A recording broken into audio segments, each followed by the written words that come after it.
Hello दोस्तों, नमस्कार। मैं भी एक आप सभी का बहुत बहुत स्वागत करता हूं एक और नए क्लास में। तो साथियों, जैसा कि एसएससी जीडी 2026 का एग्ज़ाम 9 मार्च से शुरू होने वाले थे, लेकिन आज तो 1 मार्च हो चुका है।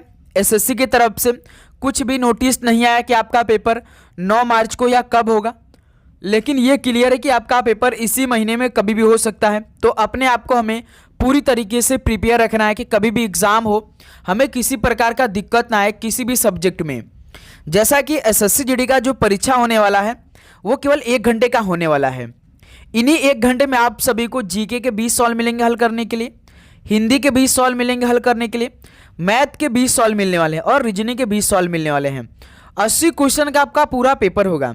एक क्वेश्चन आप सही करेंगे 2 नंबर, 160 नंबर का पूरा पेपर रहेगा। यदि आप सभी का टारगेट इस बार 160 में से कम 150 लाना है, तो आज के जो हम 55 क्वेश्चन को डिस्कस करेंगे उसे अच्छी तरीके से तैयार करना है। एक आप अंदाजा लगाइए कि आपको 60 मिनट में हम ये 20 रीजनिंग के सवाल दे हल करने के लिए और मैथ के ये 20 सवाल दे, तो आप कितने मिनट में हल कर सकते हैं। यदि आप इस टाइम मॉक टेस्ट को लगा रहे होंगे तो आपका यही 40 सवाल हल करने में कम से कम 1 घंटा चला जाता होगा। सोचिए कि 1 घंटे में आप सभी को 20 क्वेश्चन जीके भी मिलेंगे और 20 क्वेश्चन मिलेंगे हिंदी।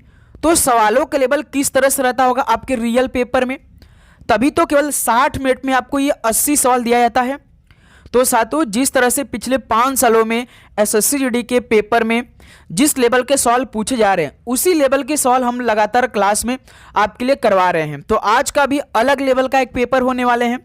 इसमें हम लोग बहुत ही शानदार तरीके से जीके, हिंदी, मैथ और रीजनिंग के सवालों को डिस्कस करेंगे। पिछले 5 सालों के पूरे पेपर पर आधारित पर ये अलग लेवल का पेपर होने वाले हैं। टारगेट आप रखिए कम से कम 32 सवाल आप खुद से सही करिए। ओके, इस क्लास में आप सभी को टारगेट हम दे रहे हैं कि जो हम जीके के 20 सवाल हल करेंगे, कम से कम आप 12 से 13 सवाल सही करिएगा खुद से सभी प्रश्नों का उत्तर देकर। ओके, उसके बाद हिंदी के 20 में से कम 14 से 15 सवाल आप सभी के सही होना चाहिए। रीजनिंग और मैथ की बात करें तो इसमें आप 8 से 9 सवाल सही करिए। इतना यदि आप सही कर लेते हैं तो आप जब अपने शिफ्ट में बैठेंगे तो आप पूरे में से पूरे करके आएंगे, क्योंकि जो सबसे अधिक इंपॉर्टेंट सवाल पूछते हैं पेपर में ना, वही सवाल आज की इस क्लास में हम लोग डिस्कस करेंगे। ओके, तो चलिए क्लास को शुरू करते हैं। लास्ट में आप लोग हर एक प्रश्न का उत्तर देकर अपना स्कोर गिनती करके बताइएगा कि आप सभी का आज के इस मॉडल पेपर से कितना स्कोर बना। ओके, तो चलिए क्लास को शुरू करते हैं। पहला प्रश्न आपकी स्क्रीन पर आ चुका है। लोक नृत्य खुरिया का संबंध निम्नलिखित में से किस राज्य से है? लोक नृत्य खुरिया का संबंध किस राज्य से है? तो इसका संबंध हरियाणा राज्य से है। पहले का डी ऑप्शन बिल्कुल राइट आंसर है। नेक्स्ट अगला सॉल्व कॉल करेंगे क्वेश्चन नंबर 2 को। जलियांवाला बाग हत्याकांड की जानकारी मिलने पर किसने अपनी नाइटहुड की उपाधि त्याग दी थी? जलियांवाला बाग हत्याकांड कब हुआ था? 13 अप्रैल 1919 को हुआ था, जो कि पंजाब के अमृतसर में हुआ था। तो इसकी जानकारी मिलने पर किसने अपनी नाइटहुड की उपाधि त्याग दिया था? तो रविन्द्रनाथ टैगोर जी ने अपनी नाइटहुड की उपाधि त्याग दी थी। ऑप्शन ए बिल्कुल राइट आंसर हो जाएंगे। नेक्स्ट अगला सॉल्व कॉल करिए क्वेश्चन नंबर 3 को। भारतीय संविधान के अंतर्गत संपत्ति का अधिकार एक ऐसा अधिकार है, बताएंगे आप लोग। भारतीय संविधान के अंतर्गत संपत्ति का अधिकार एक कैसा अधिकार है? तो एक संवैधानिक अधिकार है। सी ऑप्शन बिल्कुल राइट आंसर हो जाएंगे। अगला सॉल्व कॉल करेंगे आप लोग क्वेश्चन नंबर 4 को। हड़प्पा वासियों को तांबा संभवतः वर्तमान समय के किस राज्य से प्राप्त होता था? जो हड़प्पा वासी थे इनको तांबा जो थे संभवतः वर्तमान समय के किस राज्य से प्राप्त होता था? तो वर्तमान राजस्थान राज्य से उन्हें प्राप्त होता था तांबा। ऑप्शन इस सॉल्व का बिल्कुल राइट आंसर हो जाएंगे। अगला सॉल्व कॉल करेंगे आप लोग क्वेश्चन नंबर 5 को। किस प्रकार का व्यय उन व्यय को संदर्भित करता है जिनसे भौतिक या वित्तीय संपत्तियों का सृजन नहीं होता है? किस प्रकार का व्यय उन व्ययों को संदर्भित करता है जिनसे भौतिक या वित्तीय संपत्तियों का सृजन नहीं होता है? तो राजस्व व्यय से नहीं होता है। डी ऑप्शन बिल्कुल परफेक्ट आंसर हो जाएंगे। ओके, नेक्स्ट अगला सॉल्व कॉल करेंगे आप लोग क्वेश्चन नंबर 6 का राइट आंसर क्या बनेगा?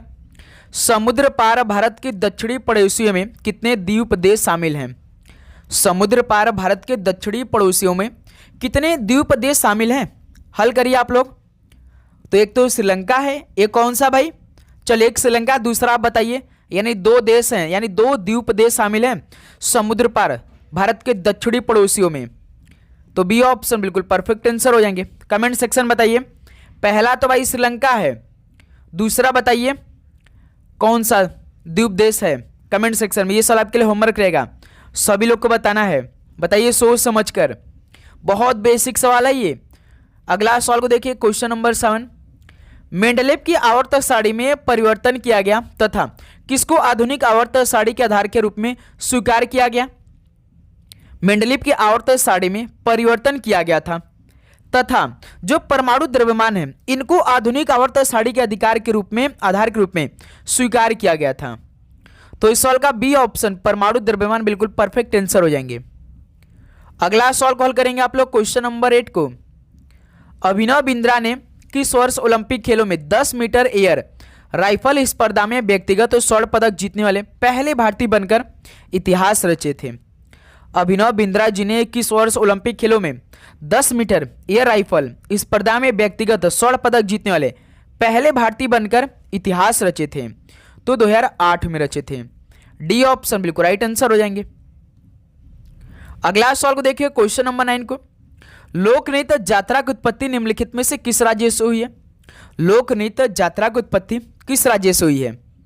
तो यात्रा की उत्पत्ति पश्चिम बंगाल से हुई है। सी ऑप्शन बिल्कुल राइट आंसर हो जाएंगे। अगला सवाल कॉल करेंगे आप लोग क्वेश्चन, और आगे बढ़ने से पहले आप सभी को ये सिलेक्शन वाले प्रश्न पढ़ लेना है भाई। यदि आप सभी का भी टारगेट एसएससी जीडी 2026 एग्जाम होने वाले हैं और ये लास्ट महीना होने वाले हैं, तो दोस्त मेरे एक ही महीने में इसे आप पढ़कर आप अपना एक सीट सुनिश्चित करने वाले हैं, क्योंकि इसमें हम जानते हैं एसएससी के नए पैटर्न पे जीके जिस पूरा कंप्लीट प्रोवाइड करेंगे मेरे दोस्त। इसके अलावा स्टैटिक जीके का अलग से हम आप सभी को 23 से 50 क्वेश्चन प्रोवाइड करेंगे। मान के चलिए कि ये कम से कम 5000 क्वेश्चन के बराबर होगा। ओके, इंग्लिश प्लस हिंदी दोनों क्वेश्चन आपको प्रोवाइड करेंगे।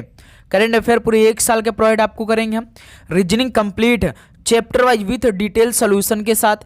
मैथ्स पूरा कंप्लीट आपको देंगे। मिलेगा एक ऐसा, आप सभी को नीचे नंबर दिखाई दे रहा है, इस पर आप सभी को व्हाट्सएप मैसेज करना है। यदि आपका टारगेट हो तो आप इसे जरूर पढ़ेंगे भाई, एक नज़र में आप जरूर इसे पढ़ेंगे। लेकिन आप सभी को इसके लिए मात्र 50 रुपीज़ पे करना पड़ेगा भाई। ये सोचिए 50 रुपीज़, पैसा मत देखिए भाई। यदि आप पैसा दे रहेंगे तो आपका मन लगेगा कि हाँ मैं पैसा दूँ, मुझे पढ़ना है, तभी देखिए दोस्त मेरे केवल 50 रुपये आपसे लिया जा रहा है। इसके अलावा आप सभी को ब्रह्मास्त्र 500 क्वेश्चन का टेस्ट भी अलग से प्रोवाइड करेंगे मेरे दोस्त, उसको आपको कंप्लीट लगाना अच्छी तरीके से। ओके, तो जल्दी करिए भाई, आपको अपने परीक्षा में जाने से पहले ये सारा भाई क्वालिटी क्वेश्चन पढ़ना है, एक बार रिवीजन करना, एक नज़र में देखना जरूरी है। ठीक है, तो जल्दी करिए भाई, इस नंबर मैसेज करके ये सारा क्वेश्चन विथ डिटेल सोल्यूशन के साथ अपने पास आप मंगाइए। ओके, देखिए क्वेश्चन नंबर 10, भारत के महान्यायाधीश ये किसके प्रसाद पर्यंत पद पर बने रहते हैं। भारत के जो महान्यायाधीश होते हैं तो ये भारत के जो राष्ट्रपति होते हैं इनके प्रसाद पर्यंत पद पर बने रहते हैं। ऑप्शन इस सवाल का बिल्कुल राइट आंसर हो जाएंगे। यदि राष्ट्रपति का मन होगा तो इनको हटा भी सकते हैं, इनके मन से चलते हैं जो भारत के महान्यायाधीश होते हैं। ओके, अगला सवाल को देखिए, क्वेश्चन नंबर 11 को। निम्नलिखित में से कौन सा त्यौहार अरुणाचल प्रदेश की खामटीस जनजाति द्वारा मनाया जाता है।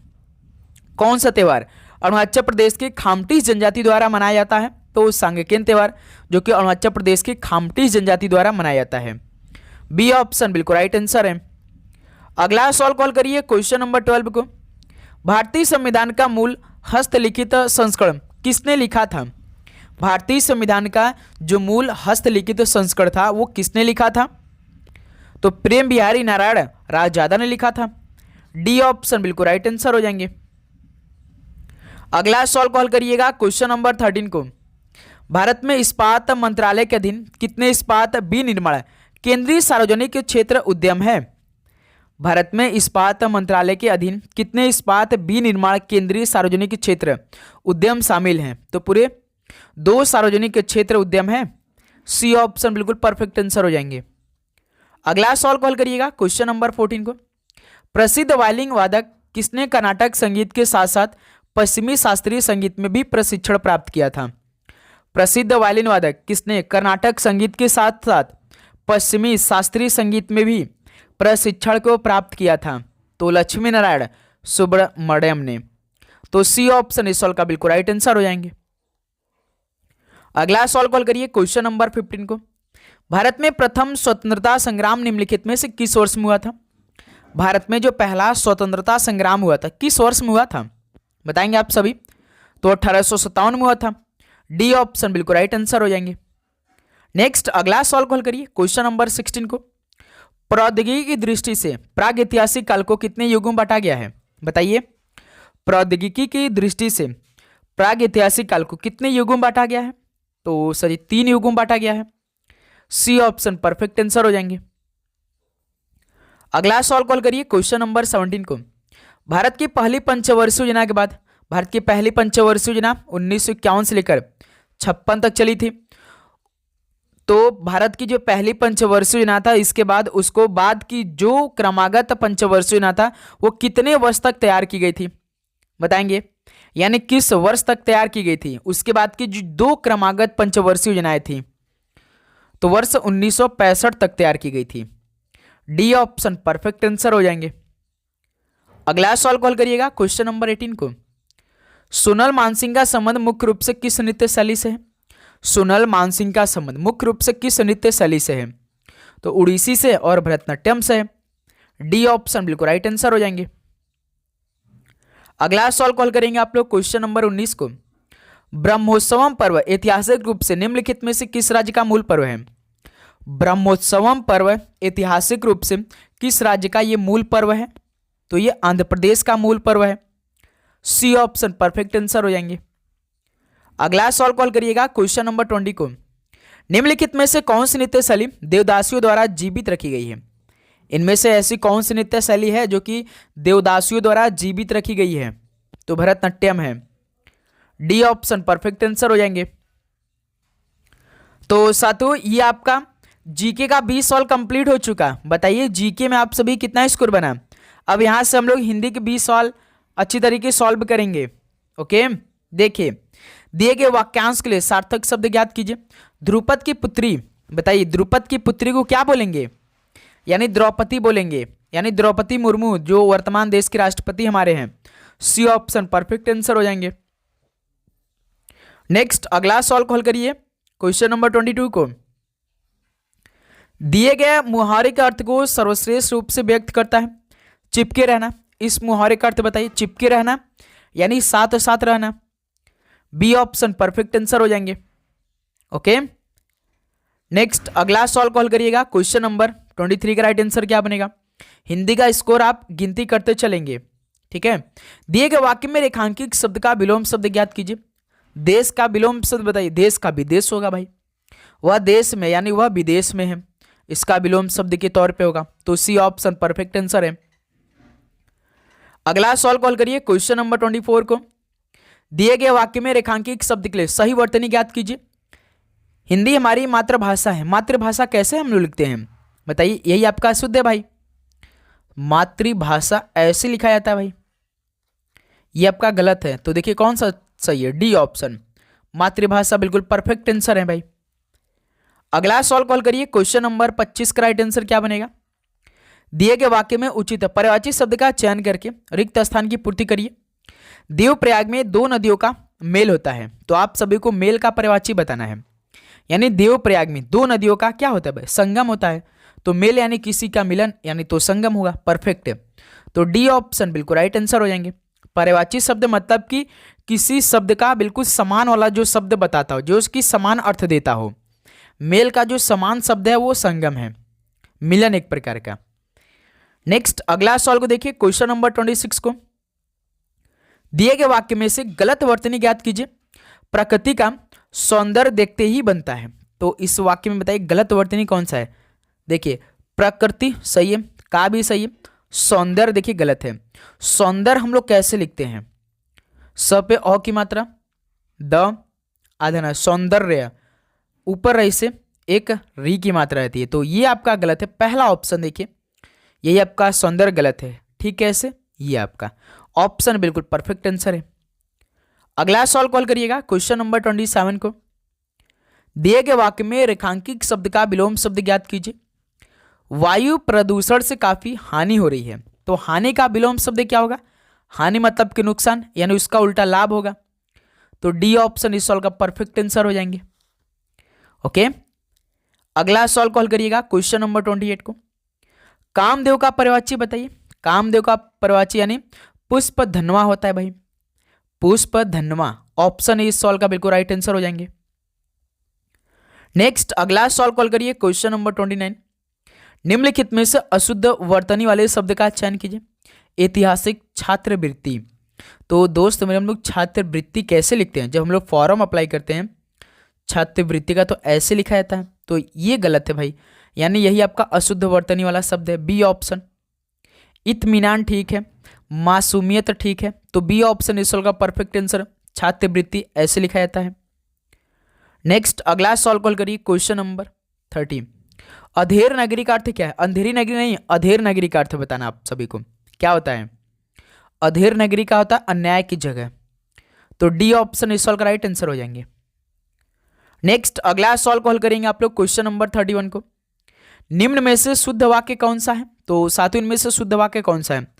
तुमने क्षमा मांगा, तुमने क्षमा मांगा, तुमने क्षमा मांगा, तुम क्षमा मांगी, तुमने क्षमा मांगी, ये डी ऑप्शन परफेक्ट आंसर मेरे दोस्त। तुमने क्षमा मांगी ये परफेक्ट डी ऑप्शन, ध्यान रखिएगा आप लोग, तुमने क्षमा मांगी होना चाहिए यहाँ पे, ठीक है, तो इसलिए डी ऑप्शन आप सभी का परफेक्ट आंसर है। अगला सॉल्व कॉल करिए क्वेश्चन नंबर 32। निम्न में से तत्सम शब्द का चयन कीजिए। इसमें से तत्सम शब्द का चयन करना है तो कौन सा है भाई? धान एक, भांजा, करेला, तो कारवेल एक तत्सम शब्द है, सी ऑप्शन बिल्कुल राइट आंसर हो जाएंगे। अगला सॉल्व कॉल करिएगा क्वेश्चन नंबर 33 को। वाक्य के रिक्त स्थान के लिए उपयुक्त विकल्प चुनकर वाक्य पूर्ण करिए।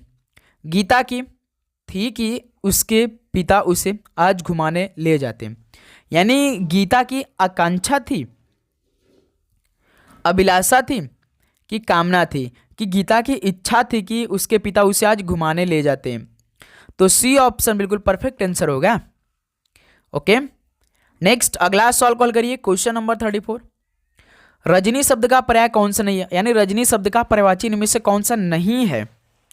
जैसे देखिए रजनी शब्द का पर्यायवाची की बात करेंगे तो यामिनी है, तमसा है, यामा है, लेकिन चंद्रिका नहीं होता है। चंद्रिका का अर्थ होता है कि चंद्रमा का जो एक प्रकाश होता है उसे चंद्रिका हम बोलते हैं ना, तो इस साल का सी ऑप्शन परफेक्ट आंसर होगा। रजनी शब्द का जो पर्याय नहीं है इसमें चंद्रिका नहीं है। अगला सॉल्व कॉल करेंगे क्वेश्चन नंबर 35 को। जिसके सिर पर चंद्रमा हो इसके लिए एक शब्द निम्न में से कौन सा होगा? जिसके सिर पर चंद्रमा हो इसके लिए एक शब्द निम्न में से कौन सा है? हल करिएगा, तो चंद्रशेखर बोलेंगे जिसके सिर पर चंद्रमा हो, सी ऑप्शन परफेक्ट आंसर हो जाएंगे। अगला सवाल को देखिए क्वेश्चन नंबर 36 को। इनमें से अनभिज्ञ शब्द का विलोम कौन सा होगा? इनमें से अनभिज्ञ शब्द का जो विलोम होगा क्या बनेगा? तो अभिज्ञ हो जाएगा, सी ऑप्शन अभिज्ञ बिल्कुल परफेक्ट आंसर है। अगला सवाल को देखिए क्वेश्चन नंबर 37 को। निम्नलिखित में से कौन सा शब्द विदेशज है? बताइए कौन सा शब्द विदेशज है? लाला, तोंद, बकबक या कुर्सी? विदेश वाला शब्द बताना आप सभी को, तो मेरे दोस्त याद रखिए कुर्सी है। जैसे कि इस टाइम गांव घरों में आप देख रहे होंगे कुर्सी बेचने वाले आते हैं, बोले पंजाब वाली कुर्सी, तो समझिए कि विदेश से आया हुआ है भाई, तो कन्फ्यूजन नहीं होना आप सभी को, ठीक है। अगला सवाल को देखिए क्वेश्चन नंबर 38। पक्ष शब्द किस शब्द का अर्थवाचक नहीं है? पक्ष शब्द किस अर्थ का वाचक नहीं है? तो पखेरु का नहीं है, डी ऑप्शन बिल्कुल राइट आंसर है। नेक्स्ट अगला सवाल कॉल करिए क्वेश्चन नंबर 39 को। निम्न वाक्यों में रिक्त स्थान की पूर्ति के लिए उपयुक्त शब्द बताइए। बारिश, ठंड बढ़ गई, बारिश से ठंड बढ़ गई, बारिश की वजह से ठंड बढ़ गई, बारिश के कारण, ये परफेक्ट होगा भाई, बारिश के कारण ठंड जो है ना वो बढ़ गई, तो सी ऑप्शन परफेक्ट आंसर है। बारिश के लिए ठंड बढ़ गई ये तो बिल्कुल भी नहीं होगा, D option, C option perfect है। क्वेश्चन नंबर 40 देखिए।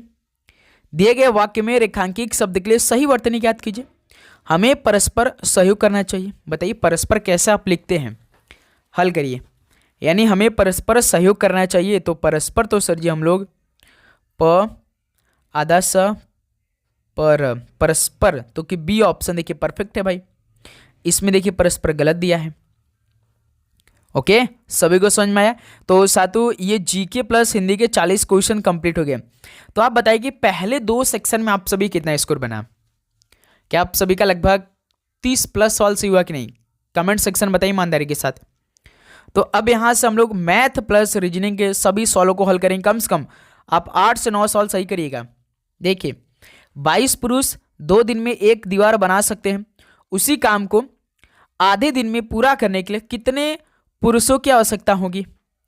हल करिए भाई, सॉल्व का राइट आंसर क्या बनेगा? इसमें कौन सा फॉर्मूला अप्लाई करेंगे आप लोग? 22 पुरुष 2 दिन में एक दीवार बना सकते हैं।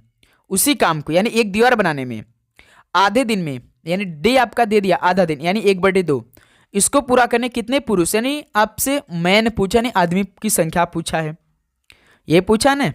अब देखिए फॉर्मूला आप कौन जानते हैं? M1 D1 यानी M का मतलब मैन, D का मतलब दिन, वर्क W1 बराबर M2 D2 और W2। M1 मतलब 22 पुरुष, D मतलब दिन यानी 2 दिन में एक दीवार यानी वर्क, एक काम करें, एक दीवार बना रहे हैं। ठीक, तो उसी काम को आधे दिन में पूरा करने के लिए कितने पुरुषों की, यानी इसमें M2 पूछा है। दिन कितना है भाई? आधे दिन यानी 1/2। कितने काम है? उसी काम को यानी एक दीवार बनाने में के लिए। अब देखिए 22 दूना 44, इधर से 44 आ जाएगा। अब देखिए 22 दूना 44, इधर से देखिए एक का मल्टीप्लाई, यदि हम 1/1 करेंगे तो इसका मल्टीप्लाई होता है और इसका मल्टीप्लाई होता है, यानी यहां से कितना हो जाएगा? M2 इंटू 1/2 करेंगे तो कितना आएगा? M2 अपन में 2, तो यहां से M2 के वैल्यू कितना आएगा? 44 और 2 का मल्टीप्लाई करेंगे तो 88 आ जाएगा मेरे दोस्त। यानी कितने पुरुषों की आवश्यकता होगी? तो 88 पुरुषों की आवश्यकता होगी, जो कि सी ऑप्शन परफेक्ट आंसर हो जाएंगे।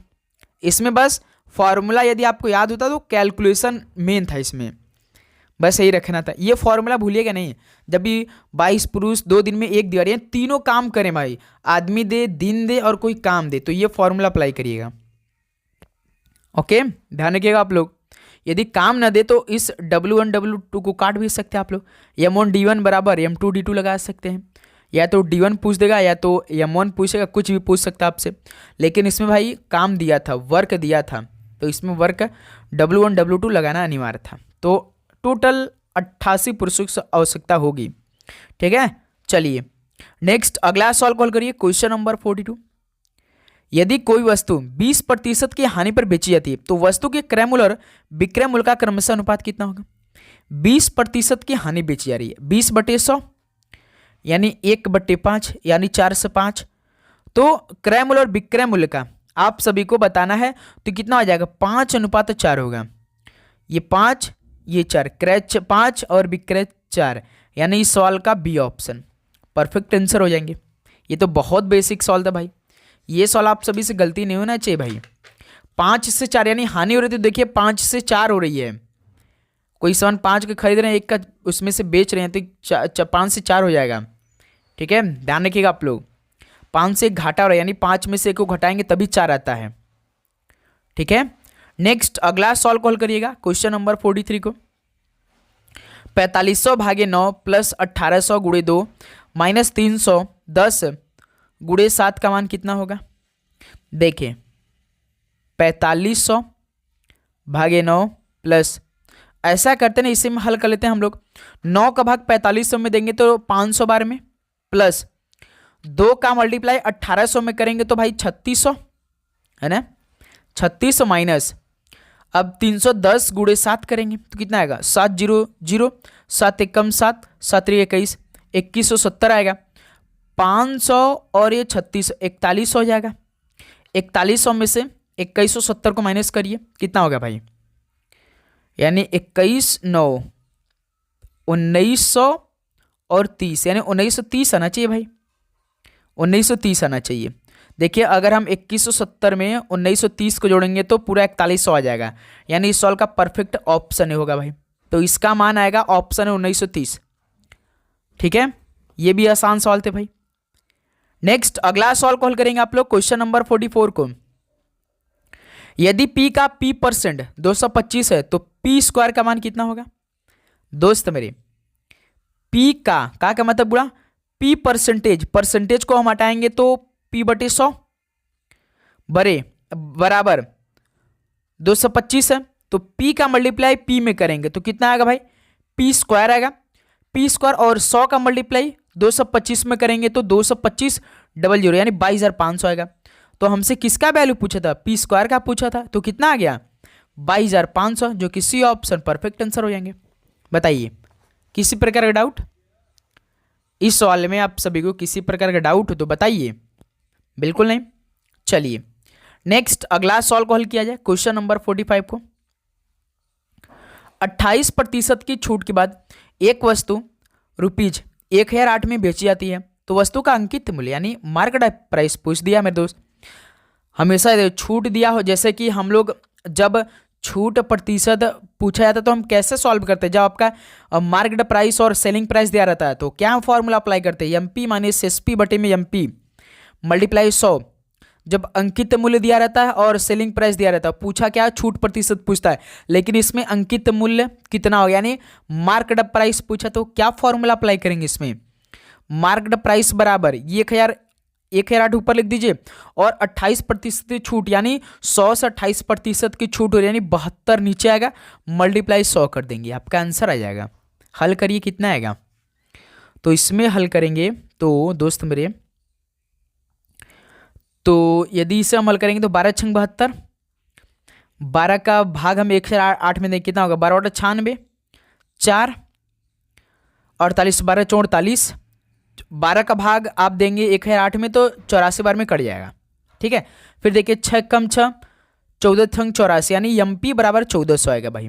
कितना रुपया होगा, 1400 रुपया आएगा।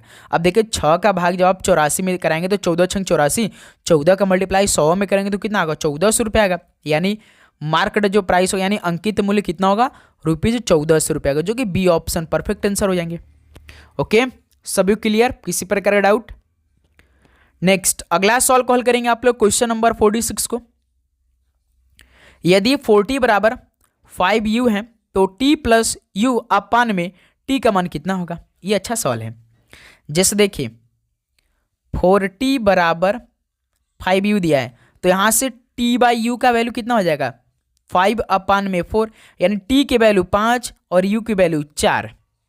अब इसमें रख दीजिए, पूछा किसका हमसे भाई, t प्लस यू बटे में t, इसका मान पूछा तो t का वैल्यू 5 है, u का वैल्यू 4 है, t का वैल्यू 5 है, यानी 5 4 9 बटे में 5 यानी 9 बटे 5। देखिए कौन सा, बी ऑप्शन परफेक्ट आंसर है। बताइए किसी प्रकार का डाउट इस सवाल को हल करने में, बिल्कुल नहीं। नेक्स्ट आगे बढ़ा जाए। चलिए क्वेश्चन नंबर 47 को जरा हल करिए आप लोग। तो एक कक्षा के 19 विद्यार्थियों की औसत आयु 22 वर्ष है, यानी 19 विद्यार्थियों का औसत आयु 22 वर्ष, यानी 19 दूनी 38 का 3, 19 दूनी 38 3 41। यदि 42 वर्ष की आयु का एक नया विद्यार्थी कक्षा में शामिल होता है, यानी एक और विद्यार्थी वो भी 42 वर्ष की आयु का नया विद्यार्थी कक्षा में शामिल होता है, यानी दोस्त मेरे अब यहाँ से 418 प्लस 42 साल का एक और युवा आ गया उसमें, तो टोटल 460 के बराबर हो जाएंगे। तो 20 विद्यार्थियों का औसत तो 460 बटे में 20, 1 जीरो से कैंसिल 23 हो जाएगा भाई। यानी इन 20 विद्यार्थियों की औसत आयु 23 साल होगा, यानी 23 आयु के होंगे, जो कि ऑप्शन भी परफेक्ट आंसर हो जाएंगे। बताइए सभी क्लियर। ओके आगे बढ़ा जाए, क्वेश्चन नंबर 48 को हल किया जाए। निम्नलिखित विकल्पों में से दी गई श्रृंखला से लुप्त संख्या का चयन कीजिए। 6 23 93 371 1485 क्वेश्चन मार्क। इसे हल करिए भाई, क्या बनेगा आप सभी का परफेक्ट आंसर। हल करिए तो जरा दिमाग लगाइए, कितना आंसर आएगा आप सभी का, आप सभी को हल करना है। देखिए 6 चौका 24, लेकिन 24 से 23 हुआ -1, 23 चौका कितना होता है 92 होता है, इसमें +1 हो गया 92 93 हो जाएगा। ठीक है, फिर उसका 93 चौका 372, 372 में से घटा देंगे 371 हो जाएगा। फिर 371 चौका आपका होता है कितना 1484, 1484 में +1 कर दीजिए 1485 हो जाएगा। यानी इसमें लॉजिक देखिए 4 का मल्टीप्लाई करा -1, 4 का मल्टीप्लाई किया +1 किया, 4 का मल्टीप्लाई किया -1 किया, 4 का मल्टीप्लाई किया +1, यानी -1 +1 -1 +1, यानी दोस्त मेरे 1485 में हम 4 का मल्टीप्लाई करेंगे, 1485 में 4 का मल्टीप्लाई करें, लेकिन इसमें -1 भी करेंगे। देखिए इसमें +1 हुआ है तो इसमें -1 होगा, तो कितना आएगा 4 पंजे 20 का 0 2, 4 8 32, 2 34 का 4 3, 4 चौका 16, 3 19 का 9 1, 4 1 कम 4 1 5, यानी 5940 -1, यानी 5939 हो जाएगा भाई। 5939 पहला ऑप्शन देखिए दे रखा है आपका, तो परफेक्ट आंसर हो जाएंगे। ओके तो साथियों आपको किसी भी प्रश्न पे डाउट हो तो कमेंट सेक्शन में जरूर बताइएगा, कमेंट बॉक्स आपके लिए खुला रखा है भाई, फ्री है, आप सभी का जो भी डाउट है जरूर बताइएगा। अगला सॉल्व कॉल करिएगा आप लोग। क्वेश्चन नंबर 49 का राइट आंसर क्या बनेगा? नीचे एक श्रृंखला दी गई है जिसमें एक पद लुप्त है, दिए गए विकल्पों में से उस विकल्प का चयन कीजिए जो श्रृंखला को पूरा करेगा। ACFN KY PJ question mark. देखिए ए का रिलेशन एफ से बनाइए, एफ का रिलेशन के से बनाइए, के का रिलेशन पी से बनाइए। देखिए एक एक अक्षर का बना लेते हैं, ए एफ के और पी। ए होता है 1, एफ होता है 6, के होता है 11, पी होता है 16। 1 से 6 +5, 6 से 11 +5, 11 16 5 +5, तो इसमें लॉजिक तो +5 का है। 16 5 21, 21 पे यू से देखिए कौन सा ऑप्शन है, 3 ऑप्शन यू से, एक ये है, एक ये है, एक ये है, तो देख लेते भाई, ये तो क्लियर है, यू आएगा। अब दूसरा का अक्षर चेक करते हैं, CNYJ, CNYJ, C3, N14, Y25, J10, ये तो हमारे लिए क्रिटिकल होने वाला है। 3 से 14 +11, 14 से 25 +11, 2 से मेरे 25 में हम 11 जोड़ेंगे तो 36 आ जाएगा। अब देखिए 27 पे आप जानते हैं ना ए से लेकर जेड तक आपका 26 होता है, लेकिन जब हम 27 यानी 26 के बाद कोई भी संख्या बढ़ी तो ए से फिर से आता है, यानी 27 पे, 28 पे बी, 29 पे सी, 30 पे डी, 31 पे, 32 पे अप, 33 पे जी, 34 पे एच और 35 पे आई, 36 पे जे। तो यहाँ पे देखिए +11 हुआ, यानी इस पे जे आएगा, बिल्कुल परफेक्ट। इसमें लॉजिक तो +11 का लगा है, तो 10 में यदि आप हम 11 जोड़ेंगे तो 21, 21 पे U, W, C option perfect answer है भाई। पहला अक्षर का कोड निकालने पर यू आया था, दूसरा का अक्षर भी निकालने पर हमारा यू आया, तो डब्ल्यू हो जाएगा, जो कि सी ऑप्शन परफेक्ट आंसर दे रखा है। ओके सभी को समझ में आया? चलिए क्वेश्चन नंबर 50 को हल करते हैं। बेस्ट लेवल का ये भी सवाल है आपके लिए। 6 लड़के हैं ABCDE और F, एक वृत्ताकार मेज के चारों केंद्र को मुख करके बैठे हैं। एक वृत्ताकार मेज ऐसे, एक वृत्ताकार मेज है, 6 लड़के बैठे हैं, 1 2 3 4 5 6, ठीक है। तो देखिए एक एक लाइन पढ़ेंगे, एक एक लाइन को कंप्लीट करेंगे। डी जो है ना वो ए के बाईं ओर से तीसरे स्थान बैठा है, ए के बाईं ओर से तीसरे स्थान पे डी बैठा है, तो ए को यहां बैठा लीजिए, ए का बाईं साइड इधर होगा, राइट साइड इधर होगा, तो ए की बाईं साइड तीसरे के स्थान पे डी बैठा है, तो पहला स्थान ये है, दूसरा का स्थान ये, तीसरा का स्थान ये है, यानी यहां पर आपका डी बैठ जाएगा। ए के बाईं साइड से, दाईं साइड से नहीं है भाई, चाहे आप बाईं साइड से कर लीजिए चाहे दाईं साइड से, तीसरे के स्थान पे आएगा ए के डी, ठीक है क्लियर। अब देखिए दूसरा का लाइन, ई और सी डी के निकटतम पड़ोसी हैं, यानी डी के निकटतम पड़ोसी ई और सी हैं। ई को यहां बैठा लीजिए, सी को यहां बैठा दिए, तभी तो डी के निकटतम पड़ोसी बनेंगे ई और सी, ठीक है। एफ जो है ना वो ई के ठीक दाईं ओर बैठा है। दोस्त मेरे ई के ठीक राइट साइड में एफ, ई तो ऑलरेडी हमने बैठा दिया है, तो इसके जस्ट राइट साइड में यानी दाईं साइड में एफ यहां बैठ गया है, तो एक व्यक्ति भी नहीं बैठा, बी नहीं बैठा, तो बी को यहां बैठा लीजिए। 6 व्यक्ति बैठ गए, यानी 6 लड़के बैठ गए। सवाल क्या पूछा है, डी के ठीक बाईं ओर कौन बैठा है, यानी डी के लेफ्ट में कौन बैठा है, सी बैठा है। देखिए डी के राइट साइड में ई बैठा है, लेकिन लेफ्ट में पूछा तो सी बैठा है, तो इस सवाल का डी ऑप्शन परफेक्ट आंसर हो जाएंगे। सभी क्लियर? बताइए। चलिए अगला सवाल को हल करते हैं। क्वेश्चन नंबर 51 का राइट आंसर क्या बनेगा? देखिए एक निश्चित गुण भाषा में फैक्ट्स को 40,827 लिखा जाता है, फोकस को 29,741 लिखा जाता है, फेम को 58,76 लिखा जाता है। उसी कोड भाषा में टी को कैसे लिखा जाएगा? तो आप सभी से सिंगल टी का कोड पूछा है, तो जिसमें टी रहेगा उसी में आंसर होगा। यानी हमारा आंसर इसी में होगा भाई 40 827 में, क्योंकि इसी में टी है। देखिए फोकस में टी नहीं है और फेम में टी नहीं है, इसका मतलब कि इनके कोड में हम नंबर को एलिमिनेट करेंगे। देखिए जैसे कि इसमें 8 है तो 8 है, ये नंबर नहीं होगा। फिर इसको देखिए, और यहाँ पे इसमें फोकस में 2 है तो ऑप्शन में 2 है तो काट दीजिए। 4 देखिए ऑप्शन में है और फोकस में 4 तो काट दीजिए। बच रहा कौन? 0, तो टी का कोड क्या हो जाएगा? 0 हो जाएगा। तो सी ऑप्शन परफेक्ट आंसर हो जाएंगे। दोस्त मेरे हमेशा याद रखिएगा, जैसे हम आप सभी को अच्छी तरीके से समझाएंगे, ये तो बहुत बेस्ट लेवल का लॉजिक लगता है। जैसे दोस्त मेरे FACTS फैक्ट में देखिए 5 अक्षर है, तो इसके लिए भी अलग 5 नंबर कोड किया है। फोकस FOCUS फोकस में 5 अक्षर है, तो इसके लिए भी अलग 5 कोड किया है ना। उसके बाद देखिए फेम है 4 अक्षर है, इसमें भी 4 अलग कोड किया है। तो पूछा किसका? टी का। यदि जब टी पूछेगा तो हम कॉमन चेक करेंगे, तो फोकस में टी है नहीं, फेम में भी टी नहीं है, केवल फैक्ट में टी है, तो हमारा आंसर इसी मिलेगा। हमारा कोड तो इसमें नहीं आएगा भाई, ये जो आपका फोकस का कोड दिया और फेम का कोड दिया है। तो उसी प्रकार देखिए ना, जैसे फेम में देखिए 8 है तो पहला ऑप्शन 8 है, क्योंकि हमारा आंसर फेम में होगा नहीं। लेकिन देखिए फैक्ट में भी 8 है तो एलिमिनेट होगा, ये इसी से एलिमिनेट हो जाएगा ये, ठीक है, ध्यान रखिएगा। फिर उसका देखिए 2 है और फोकस में 2 है तो ये कट जाएगा भाई, और फैक्ट में देखिए 2 है तो ये कट जाएगा। फिर देखिए यहाँ से 0 इसमें 4 देखिए 4 ऑप्शन में है और फोकस में 4 है, तो इसमें भी देखिए फैक्ट में भी 4 है, ये भी कट जाएगा। फिर इसका देखिए अब ये फेम में देखिए 5 है और फैक्ट में भी 5 है, बच रहा कौन? एक केवल 0, तो इसी प्रकार टी का कोड 0 हो रहा है। ओके दोस्त मेरे, आप सभी को समझ में आया? ऐसे ये सवाल हल होगा भाई। नेक्स्ट अगला सवाल कॉल करिए, क्वेश्चन नंबर 52। ये भी अच्छा सवाल है भाई, हल करते हैं।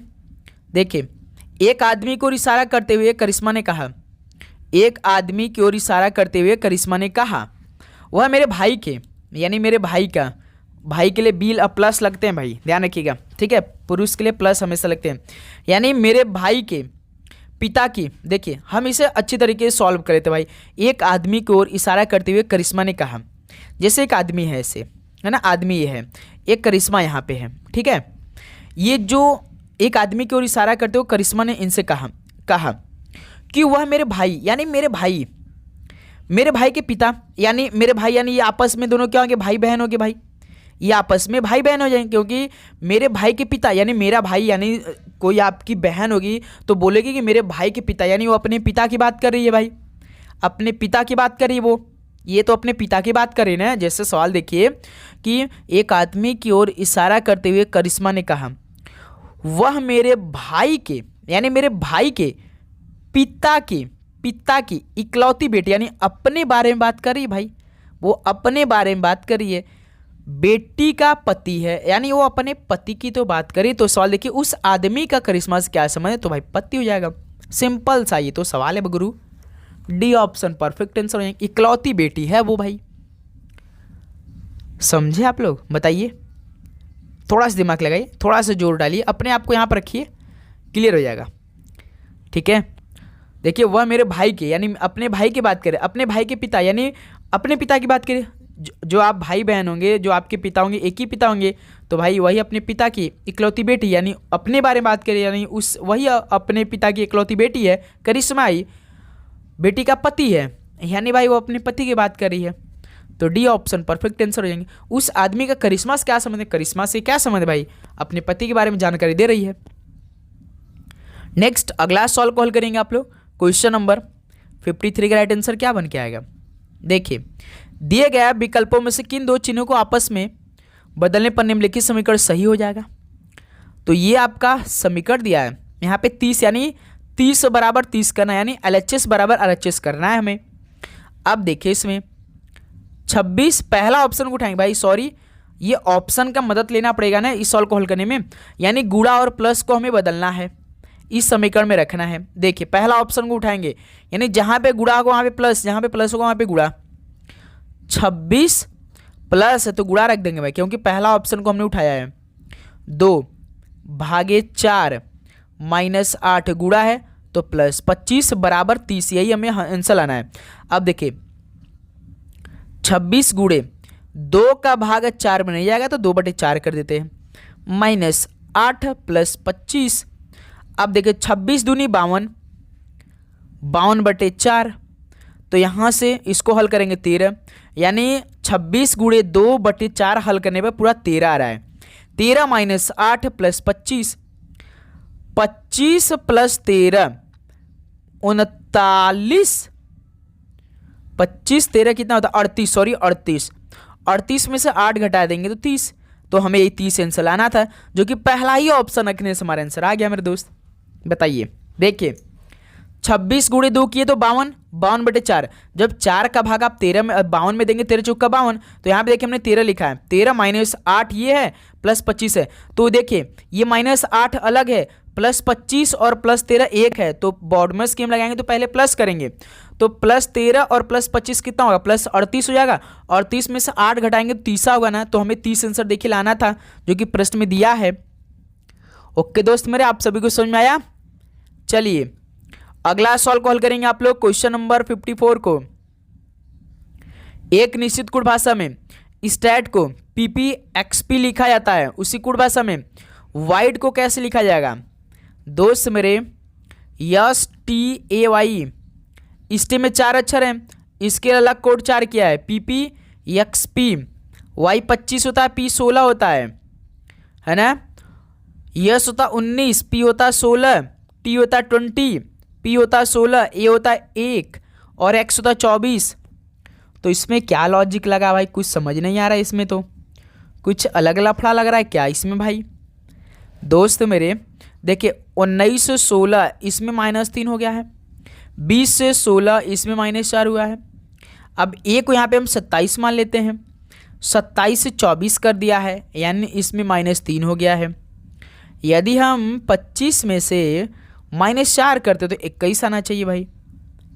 दोस्त मेरे यहाँ पे लगता है यू होना चाहिए था क्या, इसमें लॉजिक तो देखिए लग रहा है -3 -4, -3 -4 का, एक सेकेंड भाई, इसमें लॉजिक यदि -3 -4 का लगा होगा तो वाइड में हम यही लॉजिक लगा के हल करेंगे। ऑप्शन देखते हैं, एक सेकेंड चेक कर लेते हैं भाई, VOID है ना, तो -3 इसमें, -4 इसमें, -3 इसमें, -4 इसमें, D4, अब 4 में से 4 घटा देंगे 0, तो कौन आता, हमेशा याद रखिएगा इसको कितना मान लीजिए आप लोग, 27 पे, 28 पे B, 29 पे C, 30 पे D, 30 में से 4 घटाएंगे 26, 26 पे जेड आता है, या 4 में से 4 घटाएंगे 0, हमेशा आपका जेड आता है। आई होता 9, 9 में से 3 घटाएंगे 6, 6 पे एफ आता है। ओ होता 15, 15 में 4 घटाएंगे 11, 11 पे की आता है। भी होता 22, 22 में से 3 घटाएंगे 19, 19 पे यस, यस के एफ जेड देखिए, देखिए बी ऑप्शन, इसका मतलब कि लॉजिक ठीक था, यानी यहाँ पे भाई क्या होना चाहिए था, एक सेकेंड मेरे दोस्त, स्टैट देखिए T20 P16 -4 ठीक था भाई, ठीक था, मैंने गलत लिखा था भाई। स्टैट का ST80 है तो टी आपका 20, 20 में से 4 घटाएंगे तो 16, 16 पे पी देखिए लास्ट में पी दिया था भाई, यानी इसमें सेम लॉजिक था, -3 -4 का, -3 और -4 का। ओके सभी क्लियर, किसी प्रकार का डाउट बिल्कुल नहीं। चलिए लास्ट सवाल हल करते हैं दोस्त मेरे आज की इस क्लास का। आपकी स्क्रीन पर ये रहा कथन और निष्कर्ष का। चलिए मेरे दोस्त इस सवाल को जरा हल करिए आप लोग, तो कथन और निष्कर्ष का उत्तर दिए। हमेशा याद रखिए कथन और निष्कर्ष का सवाल दे तो आप सभी को कथन का डायग्राम बना लेना है। जैसे देखिए कुछ मेज सफ़ेद है, कुछ मेज जो है ना वो क्या है, सफ़ेद है, कुछ मेज जो ये सफ़ेद हैं, ठीक है। कोई सड़क सफ़ेद नहीं है, यानी कोई सड़क जो है ना वो सफ़ेद नहीं है, कोई सड़क जो है ना वो सफ़ेद नहीं है, तो सफ़ेद को हमने यस ए साफ से लिख रहे हैं। अब देखिए निष्कर्ष क्या दिया, कोई सफ़ेद सड़क नहीं है, कोई सफ़ेद सड़क नहीं है। बताइए दोस्त मेरे, बिल्कुल नहीं है भाई, इसका मतलब कि पहला समीकरण में बैठ गया। दूसरा का देखिए कोई सड़क मेज नहीं है, कोई सड़क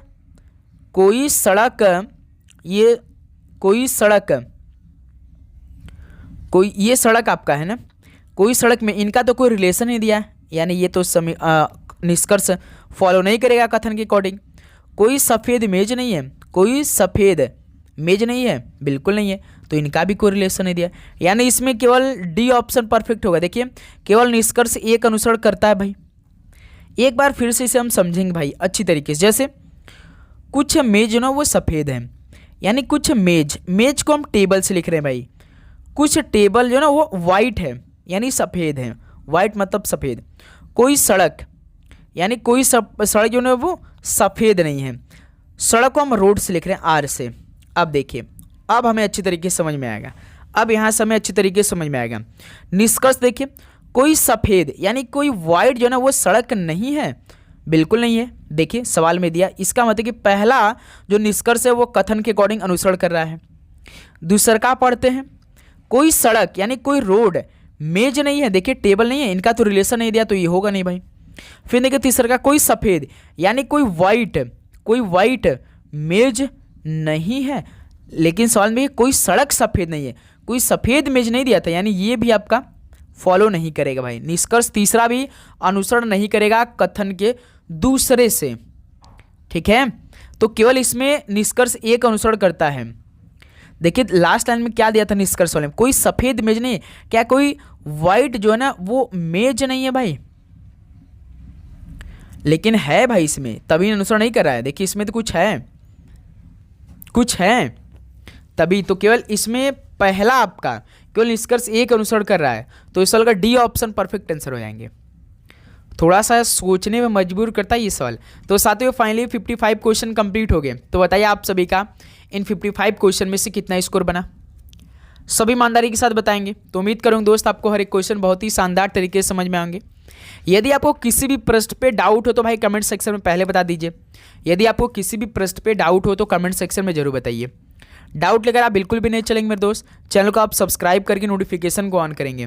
लगातार क्लास आएगी भाई, आपके होली वाले दिन भी क्लास आएगी, हमें मिस नहीं करना एक भी दिन गैप। ओके, तो आप चैनल को जरूर सब्सक्राइब करिए। अच्छी तरीके से जो भी अपडेट आएगा SSCGD के बारे में तो सबसे पहले नोटिफिकेशन आप सभी को हम दे देंगे भाई। तो इसलिए चैनल को सब्सक्राइब करने के बाद नोटिफिकेशन को ऑन करिए। तो आप सभी को एडवांस में हैप्पी होली भाई। बिल्कुल बी सेफ के साथ खेलेगा, क्योंकि आपको पेपर भी देना है मेरे दोस्त। होली खेलिए, आप इंजॉय करिए, लेकिन थोड़ा सा सेफ होकर खेलिए, ठीक है। तो चलिए इस क्लास को यहीं पर समाप्त करते हैं, मिलते एक और नए क्लास के साथ। आप सभी को जय हिंद जय भारत, पढ़ाई करते रहिए। ऑल द वेरी बेस्ट, धन्यवाद।